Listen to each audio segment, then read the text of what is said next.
Dr.Smithson of Skeyefall and Pat Pinkman, pitching coach at Seton Hall University. We're here at the ABCA meetings talking about vision training in baseball. Hey, Coach. How's it going? Good.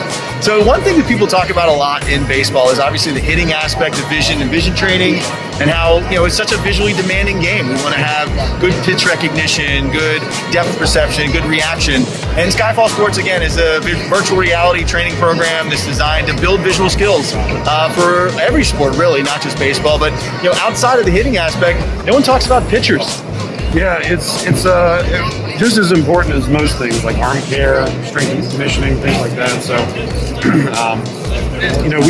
I've been obviously in the academy world too for several years, and in terms of just picking up your target, fielding your position, protecting yourself, things like that. Obviously, it's still very important to have comprehensive vision, for sure.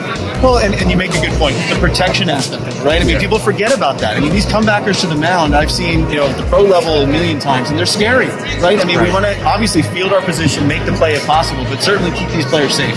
Yeah. If we can buy them some reaction speed, some ability to see that ball, I mean, that's a huge part of your game as well, yeah? Yeah, and the old adage from Major League Baseball, Rick Vaughn didn't have as good command until he got his glasses. I don't know if that's necessarily 100% the case with all guys, but it can't hurt. Right? Like, having better vision isn't going to make you a worse pitcher. Working on it, just the reaction time, things like that, can make you better athletes. So training, everything, having some emphasis on that, I think is really important. Well, and I think that's what a lot of people think about when they talk about vision, right? They talk about being 20/20. Does the guy need glasses or contact lenses? And sometimes that's the case, right? So having a comprehensive eye exam, making sure that, certainly you're starting off with a good foundation. You see the ball well, you see clearly, but that's only a piece of the puzzle, right? So the reaction speed, the depth perception, the peripheral vision, all those other aspects you're talking about is really where vision training and vision performance come into play, because you can't train that stuff with a pair of glasses or contact lenses. It's a good foundation, but those other skills are really critical too, yeah?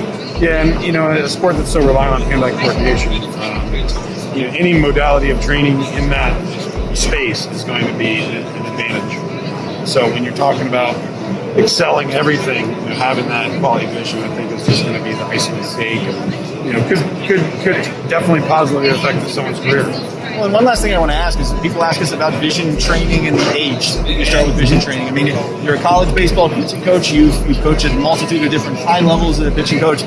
You also have kids. Yeah. They're younger kids. Can we start with vision training in youth sports? Can we start to high school sports? We can pretty much do this at any level, yeah? Yeah, and I think, especially in today's world with devices, technology as rampant as it is, kids are more...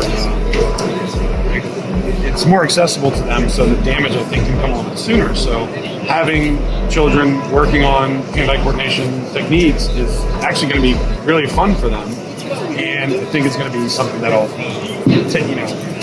improve their performance sooner than maybe some mechanical flaws. You let kids practice and play on their own, they actually might fix their own problems without us getting involved as coaches. A lot of times the reason why a kid may have quit baseball is because he can't see the pitch. Doesn't have good enough eyesight to make contact. It's not a mechanical flaw. It's not anything. So I think that's really huge with the younger athletes. I see so many kids now, babies with the rubber glasses on, so they don't fall off, and it's only going to get progressively worse unless you continue to work at it and exercise. So. Yeah, I mean, I think that's a great point, and you mentioned it.